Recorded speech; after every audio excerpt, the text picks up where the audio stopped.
Good morning students. आज हम लोग आर एस अग्रवाल बुक से क्लास 7 का चैप्टर 1 इंटीजर चैप्टर को पढ़ेंगे। बहुत दिन से कुछ लोग का रिक्वेस्ट है कि सर क्लास 7 का एक भी चैप्टर का वीडियो अपलोड कर दीजिए, कि सो हम लोग कुछ स्टार्ट करें, बैठे बैठे बोर हो रहे हैं। पेरेंट्स का भी कॉल आ रहा है कि सर एक दो चैप्टर का कुछ उपाय कीजिए। सो मैंने सोचा कि आज क्लास 7 का फर्स्ट चैप्टर इंटीजर का वीडियो आप लोग के सामने पोस्ट कर दें। सो इन चैप्टर 1 क्लास 7 में जो है वो मेरा इंटीजर है। तो इंटीजर चैप्टर में मेनली जो है उनको 3 टर्म को जानना है। फर्स्ट जो टर्म है वो पढ़ चुके हैं, natural number. Natural number second उनका जो पॉइंट है वो है होल नंबर, और थर्ड जो पॉइंट है वो है इंटीजर। तो ये दोनों चैप्टर को वो क्लास 6 में ही पढ़ चुके हैं। जैसे नेचुरल नंबर, तो जितना भी काउंटिंग नंबर है उस नंबर को हम लोग क्या बोलते हैं, नेचुरल नंबर। तो अगर हम उसको डिफाइन करना चाहें तो क्या डिफिनेशन बोलेंगे उसका, तो all counting numbers are called natural number. क्या बोलेंगे, all counting numbers are called natural number. लिख लेंगे अपना example 1 2 3 4 dot dot dot infinite. तो मैंने क्या बोला, all counting numbers are called natural number. Second जो है होल नंबर, तो फर्स्ट के लिए बोला गया ऑल काउंटिंग नंबर, और इसी में आप कहेंगे क्या कि होल नंबर के लिए all counting numbers together with zero. All counting numbers together with zero are called whole number. यानी कि काउंटिंग नंबर्स में, यानी काउंटिंग नंबर 1 से स्टार्ट होता है, और सबसे smallest counting number 1 and largest counting number, सबसे जो लार्जेस्ट या सबसे बड़ा लार्जेस्ट की ही बात करेंगे तो उसका वैल्यू इनफाइनाइट, क्योंकि नंबर कभी इंड नहीं होता है। सो अगर हम जाने कि नेचुरल नंबर में तो ऑल काउंटिंग नंबर्स, अगर उसमें जीरो आ जाए, यानी कि 0 1 2 3, इसको हम क्या बोलेंगे, तो होल नंबर। डॉट डॉट कहां तक, इनफाइनाइट तक। तो काउंटिंग नंबर का कितना से स्टार्ट होता है, 1 से, लास्ट इनफाइनाइट। बस होल नंबर क्या है, किससे स्टार्ट होता है, 0 से, लास्ट इनफाइनाइट। तो एक यहां पे क्वेश्चन एराइज होता है कि every natural number is a whole number, true या फॉल्स। मैंने क्या क्वेश्चन एराइज किया कि every natural number is a whole number. तो क्या है ये, ट्रू है, क्योंकि every natural number is a whole number. 1 2 3 4 dot dot infinite सारा जो है होल नंबर में शामिल हो जाता है। बट कोई दूसरा क्वेश्चन हमसे राइज करे कि every whole number is a natural number, तो ये क्या हो जाएगा, फॉल्स, क्योंकि 0 is not a natural number. Then all whole numbers are called natural number, false. यानी कि अब यहां से अगला जो डिफिनेशन है मेरा इंटीजर, तो 1 2 3 इसमें एक जीरो आया, ये इसमें 1 2 3 आ रहा था, अब इसमें 0 1 2 3 आ गया। अब 0 1 2 3 और इसके पहले कुछ निगेटिव्स नंबर आ जाए, निगेटिव नंबर, तो इसको हम क्या बोलेंगे, इंटीजर। तो इंटीजर का डिफिनेशन अगर आप लिखेंगे तो लिख लेंगे, क्या होगा, all counting number, all counting numbers 0 and negative counting numbers are called integer. क्या बोला गया, all counting numbers 0 and negative counting numbers are called integer. Counting number 0 और नेगेटिव काउंटिंग नंबर्स को क्या बोला जाता है, इंटीजर। तो इंटीजर को हम क्या बोलेंगे, -2 -1 0 1 2 3 डॉट डॉट इधर में भी इनफाइनाइट, डॉट डॉट इधर में भी इनफाइनाइट, क्योंकि निगेटिव नंबर का भी इंड नहीं है और ना ही पॉजिटिव नंबर का इंड है। अब यहां से हम इंटीजर को जानेंगे, तो इंटीजर में 3। अब जैसे ये, तो इसको हम लोग बोलेंगे निगेटिव, इसको हम लोग बोलेंगे पॉजिटिव। तो निगेटिव क्या होता है, पॉजिटिव क्या होता है? तो जिसके साथ प्लस साइन हो, जिस काउंटिंग नंबर के साथ प्लस साइन हो, यानी कि 1 2 3 हम जो बोलते हैं, अगर इसके साथ कोई साइन नहीं है यानी कि प्लस साइन है, और अगर हम -1 -2 -3 बोल रहे हैं तो ये निगेटिव हुआ, इसको क्या बोलेंगे, पॉजिटिव, इसको क्या बोलेंगे, निगेटिव। बट जीरो नोट अपना लिखेंगे, क्या नोट डालेंगे कि नोट जीरो इज नाइदर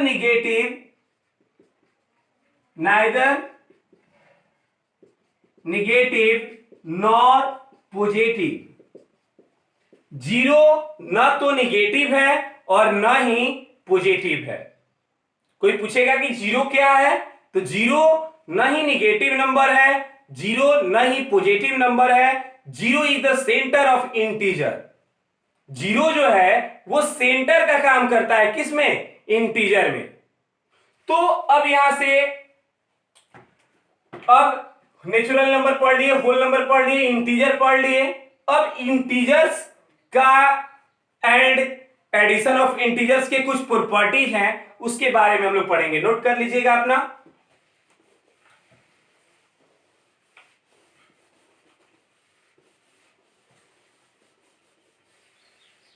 अब यहां से प्रॉपर्टीज है, क्या प्रॉपर्टी है इसका,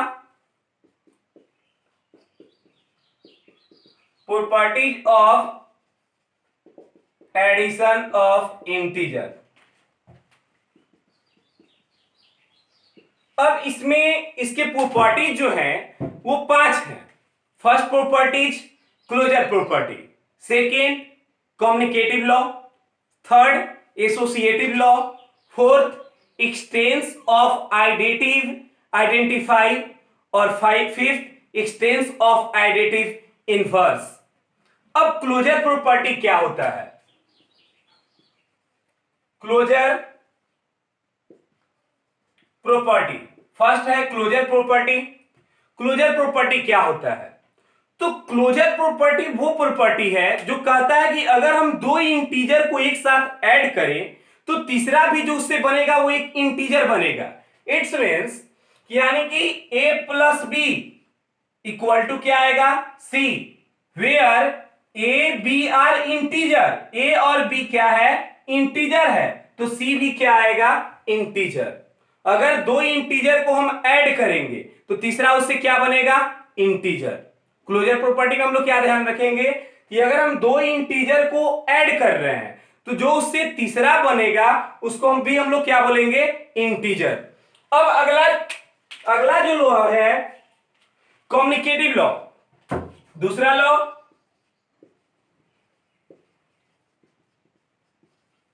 कम्युनिकेटिव लॉ क्या बोलता है कि अगर हम, जैसे अगर दो integer a plus B equal to B plus A, closure property क्या होता है, अगर हमसे कोई यहां पे इसका एग्जांपल मांगता तो हम बोलते हैं कि 2 + 3 = 5, 2 is integer, 3 is integer and 5 is integer. वैसे ही a plus B equal to B plus A, यानी कि कोई कहेगा इसका एग्जांपल के लिए कि 3 + 4 इक्वल टू 4 + 3। हम जानते सब है बट इसके नाम केवल हम नहीं जानते हैं। थर्ड जो लॉ है उसको बोला जाता है एसोसिएटिव लॉ।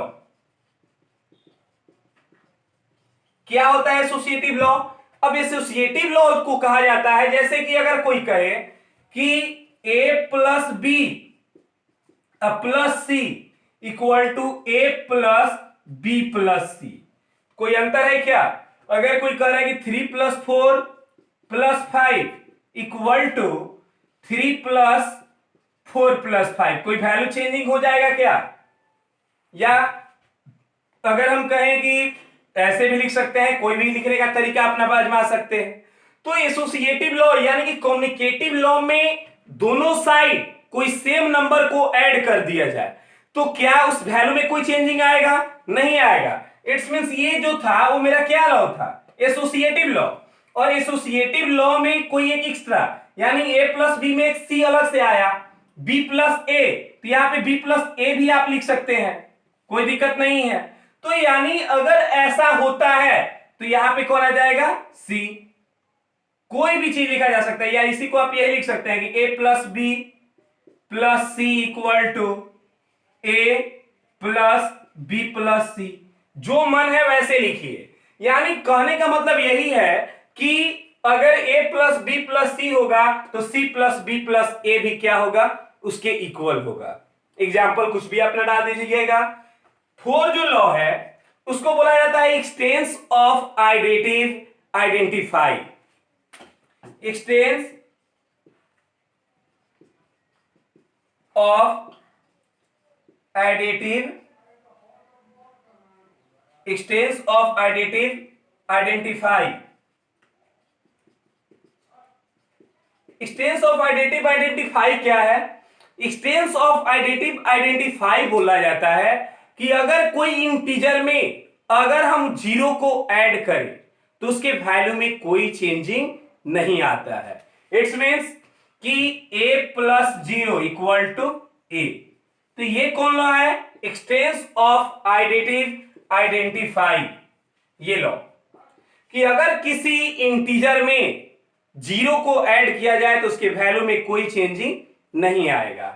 और एक थर्ड जो लॉ, फिफ्थ लॉ है एक्सटेंस ऑफ आइडेटिव इनवर्स। अब देख लीजिए, थोड़ा हम एडिटिव इनवर्स के बारे में जानेंगे। एडिटिव इनवर्स क्या होता है? तो एडिटिव इनवर्स जैसे कहने का मतलब कि 3 और 3 का कोई हमको बोला कि एडिटिव इनवर्स लिखिए, यानी कि -3। तो अगर जो पॉजिटिव है उसको निगेटिव बना देना क्या बोला जाता है? Additive inverse. तो ऐसे ही यदि कोई नंबर और उस नंबर का additive inverse a plus minus A equal to 0, यदि कोई नंबर और उस नंबर का एडिटिव इनवर्स यानी कि उसका निगेटिव साइन को अगर हम ऐड करेंगे तो वैल्यू क्या आएगा? 0। जैसे 5 प्लस माइनस 5 इक्वल टू 0 नहीं होगा, 5 माइनस 5 बन जाएगा। तो यही 5 इसमें लॉ है। अब आते हैं हम एक्सरसाइज 1 पर। तो याद रहेगा क्लोजर प्रॉपर्टी, अगर दो इंटीजर को ऐड करेंगे तो तीसरा भी क्या मिलेगा? इंटीजर। दूसरा कम्युनिकेटिव लॉ, इसमें क्या बोला जाता है कि a plus B equal to B plus A. Third law associative law, a plus B plus C equal to B plus C plus A. Existence of additive identify क्या होता है? अगर कोई इंटीजर में जीरो को ऐड किया जाए तो उसके वैल्यू में कोई चेंजिंग नहीं आएगा। और एक्सटेंस ऑफ एडिटिव इनवर्स, यदि कोई नंबर और उसके एडिटिव इनवर्स को ऐड किया जाए तो उसका वैल्यू 0 के इक्वल होगा। तो ये था मेरा फर्स्ट चैप्टर का थ्योरी। अब इस चैप्टर को हम सॉल्व करते हैं। हर क्वेश्चन से एक दो क्वेश्चन को बना देंगे, इसके बाद से आप लोग अपने से बना लीजिएगा।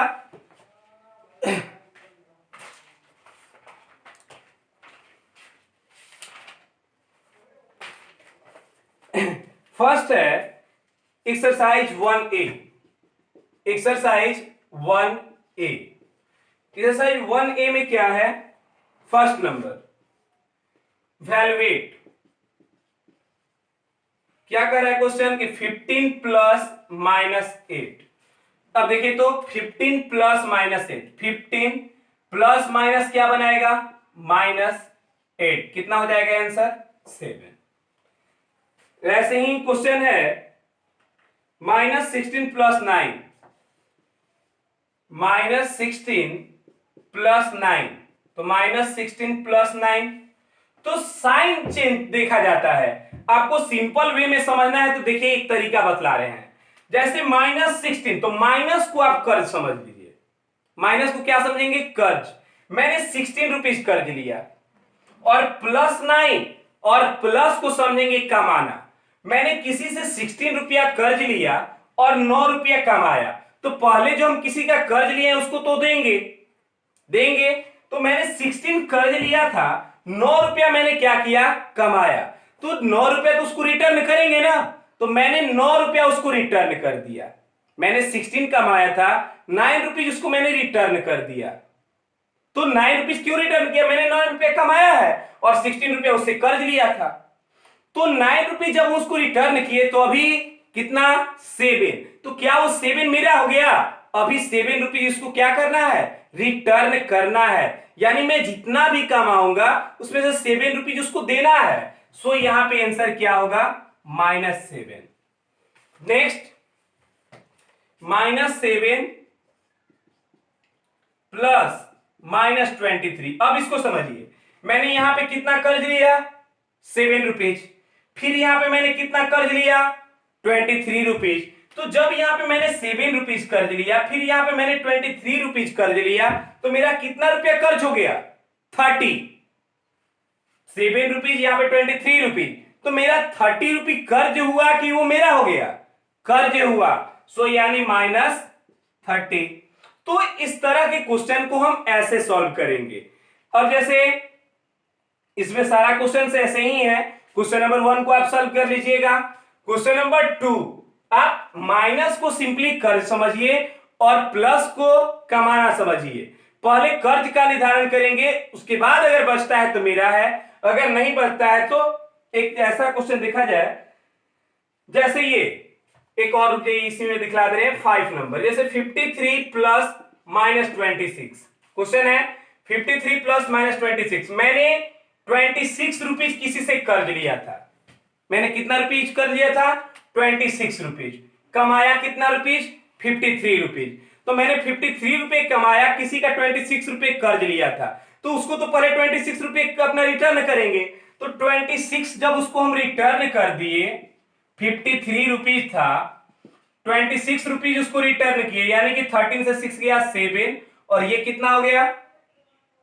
27। तो ये 27 रुपीज मेरा है, कभी उसको देना है। अरे 26 रुपये ही ना, 26 ही ना कर्ज लिए थे, 26 कर्ज दिए तो उसको तो दे ही दिए। तो ये 27 रुपीज तो मेरा नहीं हुआ, यानी आंसर कितना आएगा? 27। या यहां पे एक और चीज कह सकते हैं, जिसकी लाठी उसकी भैंस, यानी कि प्लस वाला बड़ा है सो साइन में भी प्लस वाला ही होगा। उसके बाद क्वेश्चन नंबर 2 पे चलते हैं। 2 नंबर में कहा जा रहा है find the sum. Find the sum. अब फाइंड द सम में है 153 एंड -302। अब क्या करना है? सम। सम का मतलब क्या होता है? प्लस, यानी कि 153 प्लस -302, क्योंकि जो दिया है उसी को ना जोड़िएगा। अब यहां पे देखिए तो 302 रुपीज आप कर्ज लिए हैं, कमाए कितना रुपए है? 153।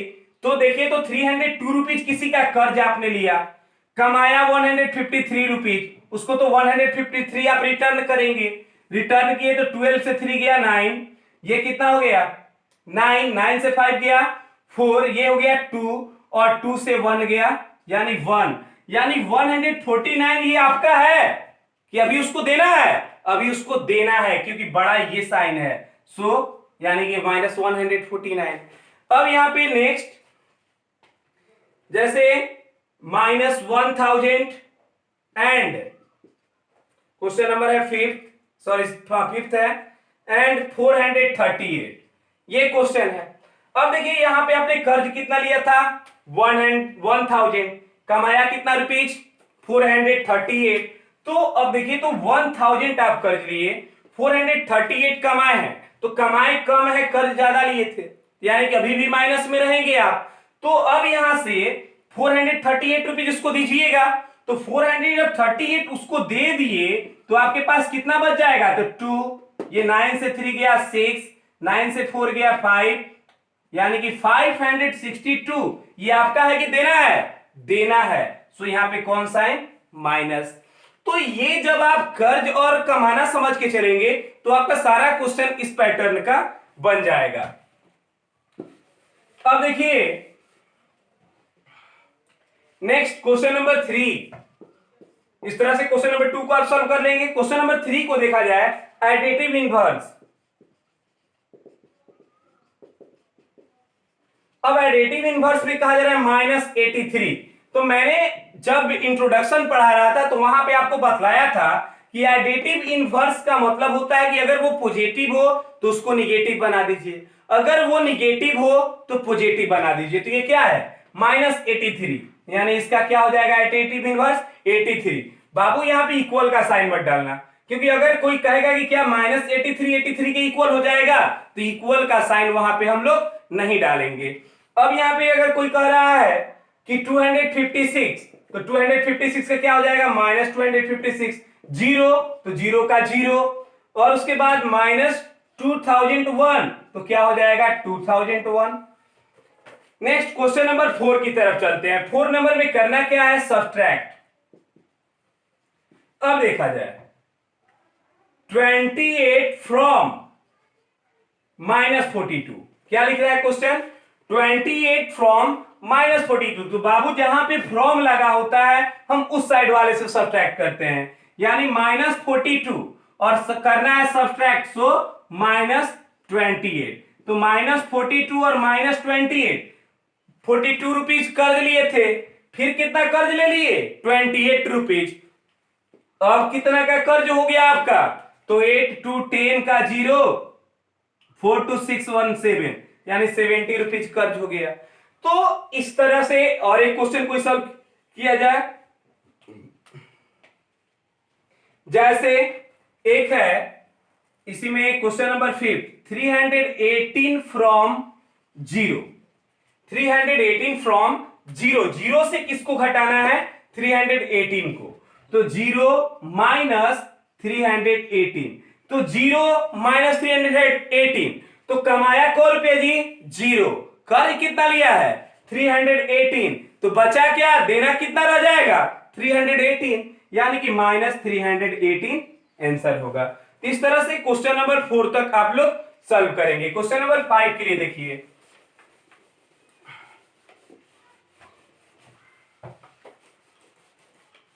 नोट कर लीजिएगा।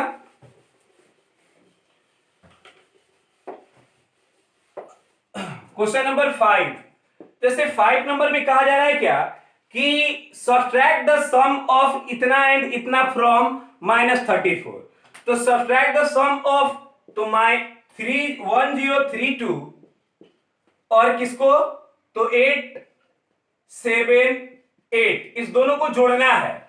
कह रहा है कि subtract the sum of -1032 and 878 from -34, तो इस दोनों को पहले जोड़िए, तो जोड़िएगा तो देखिए तो माइनस वाला बड़ा है, या आप ऐसे समझिए ना कि माइनस प्लस कितना हो जाएगा 878, तो ये दोनों का आंसर कितना आएगा, इन दोनों को घटाइए, 12 से 8 गया 4, ये कितना हो गया 2, 12 से 7 गया 5, और ये कितना हो गया 9, और 9 से 8 गया 1, यानी और ये भी किसमें होगा माइनस में। अब कह रहा है क्या कि एंड फ्रॉम -34, और घटाना किससे है -34 से, तो -34 माइनस -154, तो माइनस माइनस ये क्या बना देगा प्लस, तो 34 प्लस 154, अब 4 से 4 गया 0, 2 5 से 3 गया 2 1, यानी कि 120 इसका क्या हो जाएगा आंसर।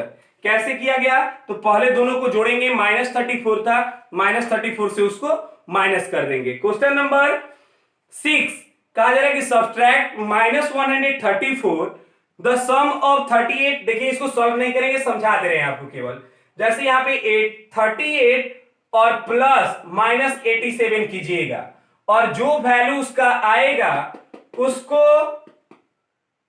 उससे, यानी कि मान लीजिए कि यहां पे x आया और x से माइनस कर दीजिएगा -134 को, और जो आएगा आपका आंसर हो जाएगा। सॉल्व कर दे क्या, तो घटा दीजिए 87, 7 से 8 जाएगा, यानी कि 9, 17 से 8 गया, ये कितना हो गया 7 से 3 गया 4, यानी -49, और यहां पे भी कितना हो जाएगा -49, तो माइनस माइनस ये क्या बना देगा प्लस, माइनस माइनस क्या बनाएगा प्लस 134 और -49, तो आपने 134 रुपीज कमाया 49, तो यानी इससे सब्ट्रैक्ट करो, 14 से 9 गया 5, ये कितना हो गया 3, तो 14 से 9 गया ये 12 हो गया ना 12, तो यहां हो जाएगा 9 आंसर 95। नेक्स्ट 95 नहीं 85 आएगा। 4 ये कितना हो गया 12 से A4 जाएगा 8 ना। नेक्स्ट क्वेश्चन नंबर 6, ये था क्वेश्चन नंबर 5 नहीं, ये क्वेश्चन नंबर 6 था। क्वेश्चन नंबर 7 पे देखिए, तो क्वेश्चन नंबर 7 में बाबू आपको कुछ करना ही नहीं है। जैसे इधर लिखा है -13, उधर लिखा है इधर 27 41। जैसे देखिए एक बना रहे हैं, जैसे इधर लिखा है -13 plus 27 plus -41 equal to -13 plus 27 plus dot dot dot. तो ये कौन लॉ? Associative law. देखो तो -13 इधर है भी है, 27 इधर भी है, तो इधर क्या रख दोगे -41, या समझो कि बंदर इधर तो बंदर इधर, भालू इधर तो भालू इधर, सुअर इधर तो सुअर को रख दो। नेक्स्ट ऐसे ही सारे क्वेश्चंस को आप सॉल्व कर लोगे। अब यहां पे क्वेश्चन नंबर 8 को देखा जाए। क्वेश्चन नंबर 8 को सिंप्लीफाई करना है। नोट हो गया होगा। क्वेश्चन नंबर 8 को क्या करना है? सिंप्लीफाई करना है। इसमें क्वेश्चन है -13 -27 प्लस -25 -40। अब यहां ध्यान दिया जाए, -13 और ये माइनस माइनस क्या बना देगा? +27 बनेगा, प्लस -25 माइनस माइनस क्या बना देगा? प्लस। या हम ये भी जानेंगे कि ब्रैकेट के पहले अगर माइनस का साइन हो तो ब्रैकेट के अंदर का साइन चेंज हो जाता है, तो ये हो जाएगा +40। तो यहां पे कितना हो गया? 13, 27 से 3 घटा, तो यानी कि 7 से 3 घटा 4, ये 14 हो जाएगा, प्लस यहां पे क्या होगा? तो +15, यानी आंसर कितना आ जाएगा? 29। आंसर मैच कर लीजिएगा, 8 29 ही है। क्वेश्चन नंबर 9 कहा जा रहा है क्या कि 36 माइनस 64 और -64 -36 कहा जा रहा है कि फाइंड 36 -64 और एंड -64 -36 आर इक्वल। क्या दोनों इक्वल है? तो जस्ट लाइक इसको हम एलएचएस समझ लिए, इसको आरएचएस समझेंगे। सॉल्व कीजिए, तो इसको हम एलएचएस में समझ के चल रहे हैं। क्या हो जाएगा? तो 36 प्लस बनाएगा ना ये 64, यानी आ जाएगा 100, और इसको कीजिए -64 और ये रह जाएगा -36, तो -100। ये हो गया आरएचएस, समझ के चलिए। तो क्या एलएचएस आरएचएस इक्वल है? 100 और -100 इक्वल है क्या? 100 रुपया मैंने कमाया है, 100 रुपया मैंने किसी से कर्ज लिया है, क्या दोनों एक समान है? नहीं। सो दिस इज रॉन्ग, यानी कि LHS not equal to RHS. तो क्वेश्चन क्या कह रहा था कि आर दे इक्वल? नो। यहां आंसर क्या होगा इसका? नो। क्वेश्चन नंबर ये कौन था? 8 नंबर 9 था, 10 को देखा जाए। 10 में कहा जा रहा है कि वेरीफाई करना है a plus B plus C, associative law है, a plus B plus C equal to a plus B plus C. ये है वेयर a का वैल्यू मेरा गिवन है, a equal to -8, b equal to -7 और c इक्वल टू 6। ये value given है। अब a प्लस बी प्लस सी यानी कि -8 -7 और +6 इक्वल टू -8 प्लस -7 प्लस 6। अब यहां सॉल्व कीजिए, ये क्या बनाएगा? -8 7 15 प्लस 6 इक्वल टू -8 प्लस ये क्या बनाएगा? तो 7 से 6 गया, 7 से 6 गया तो क्या हो जाएगा? यानी कि -1 बनेगा यहां पे ना, यानी कि ये बन जाएगा -1। तो -5 प्लस 6 क्या बना देगा? -9, और ये भी क्या आ जाएगा? -9। क्या ये दोनों इक्वल है कि नहीं है? इक्वल है। तो यहां पे हम क्या लिख देंगे? LHS equal to RHS, LHS equal to RHS, verified.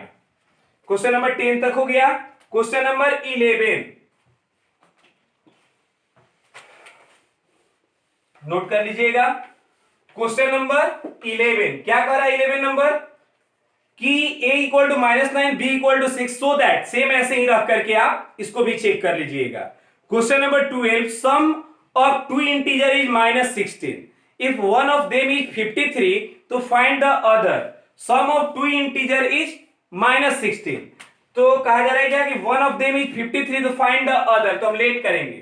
Question number 12 let other be x, let other be x। तो क्या कर रहा है क्वेश्चन की sum of two integer is -16, तो for one of them according to question first कितना दिया है 53, अदर का वैल्यू x और दोनों का सम कितना दिया है -16।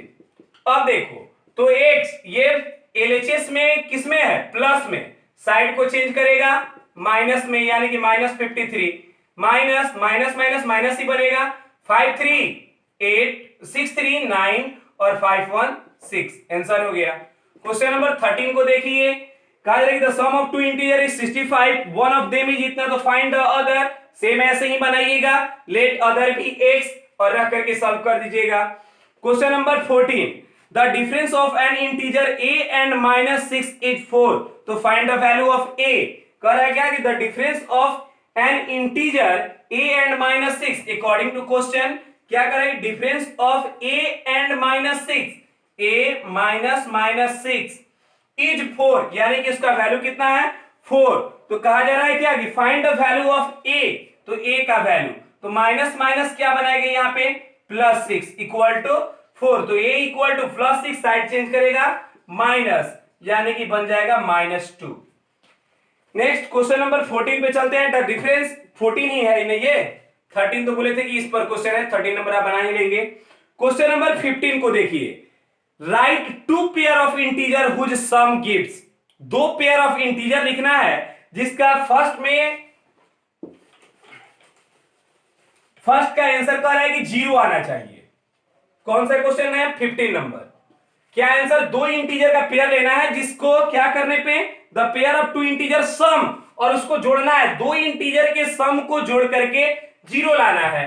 तो 0 लाना है तो आप कुछ भी कहिए +5 -5 दोनों इंटीजर है, जोड़ दिए क्या आ गया 0। Next an a negative integer, क्या लाना है निगेटिव इंटीजर, तो निगेटिव इंटीजर लाने के लिए निगेटिव वाले को ज्यादा रख लीजिए -2 हो गया।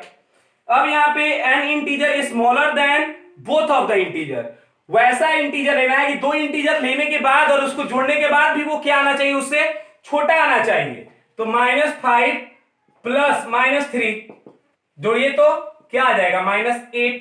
तो हाँ यहां पे हमको ध्यान रखना होगा -5 -3 और -8 में सबसे छोटा कौन -8, क्योंकि माइनस में जो नंबर जितना ही बड़ा होता है वो उतना ही उसका वैल्यू छोटा होता है। नेक्स्ट ये 3 था। 4 क्या बोल रहा है उसमें कि N integer greater than both of the integer, वैसा इंटीजर होना चाहिए जो दोनों इंटीजर से बड़ा हो। तो 5 + 3 8, 5 3 इंटीजर है, दोनों को जोड़े भी और उससे वैल्यू जो 8 आया वो सबसे बड़ा है। Next N integer smaller than 1, sorry क्या कह रहा है कि N integer smaller than only 1 integer, एक इंटीजर से बड़ा होना चाहिए। 5 + -3 ले लीजिए, तो 5 + -3 लेंगे तो क्या आ जाएगा 2। अब 5 से ये क्या है छोटा है, बट -3 से क्या है बड़ा है। नेक्स्ट क्वेश्चन नंबर 16 पे चलते हैं, ट्रू फॉल्स है उसको पढ़ के समझ लेंगे। For each of the following statement right T for true and A for false. The smallest integer is 0, smallest integer is 0 false. But अगर कहता है कि smallest the smallest whole number is 0 तब सही था, बट यहां पे करे कि स्मॉलेस्ट इंटीजर इज 0, तो इंटीजर तो माइनस में भी होता है, तो 0 से ये छोटा है, क्योंकि 0 के लेफ्ट में जितने ही नंबर्स आते हैं वो छोटे हैं। सो ये मेरा क्या होगा फर्स्ट नंबर फॉल्स, 16 है ना, 16 का 1 फॉल्स।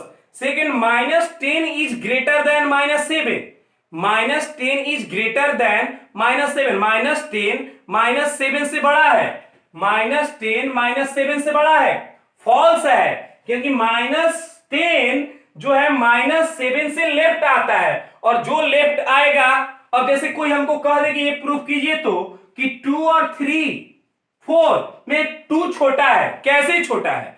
तो हम ये तो तर्क देंगे कि 4 आम है, 2 आम है, ये नहीं। नंबर मैथमेटिकल लैंग्वेज में हमको बोलना होगा कि जो लेफ्ट होता है वो छोटा होता है। तो 4 राइट है, 2 लेफ्ट है, then 4 is greater and 2 is smaller. So ऐसे ही 7 जो होगा वो किधर आएगा?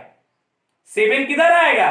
राइट। और -10 किधर आएगा? Left. So -10 is smaller than -7, but यहां पे क्या लिखा है? ग्रेटर। सो इसलिए ये भी क्या होगा? False. Next, 0 is larger than every negative integer. सही है, 0 is larger than every negative integer, क्योंकि हम जान रहे हैं कि जो भी निगेटिव इंटीजर होता है वो 0 से लेफ्ट आता है, और जो लेफ्ट आता है वो छोटा होता है, और ये भी कह रहा है कि छोटा है। सो ये क्या हो जाएगा? True. The sum of two negative integer is negative integer. सही है, अगर लोगों से, 2 आदमी से कर्ज लीजिएगा तो वो आपका कर्ज मनी बन जाएगा, क्या? कर्ज ही रहेगा। एक से मैंने -3 लिया, एक से 2 लिया, तो दूसरा भी क्या होगा? -5। सो ये भी क्या होगा मेरा? True. Question number 5, the sum of negative integer and a positive integer always a positive. Correct. The sum of negative integer and positive integer, negative integer और पॉजिटिव इंटीजर, मान लीजिए कि -5 और 2 ले लिए, तो कह रहा है क्या कि ऑलवेज भी ये पॉजिटिव, तो क्या ये पॉजिटिव आएगा? -3। सो ये मेरा क्या होगा? फॉल्स। कुछ परिस्थिति में ये सही भी होता, लेकिन ऑल तो नहीं होगा, ऑलवेज तो नहीं होगा। सो इसलिए ये मेरा क्या है? फॉल्स। इस तरह से आपका एक्सरसाइज 1A कंप्लीट हुआ।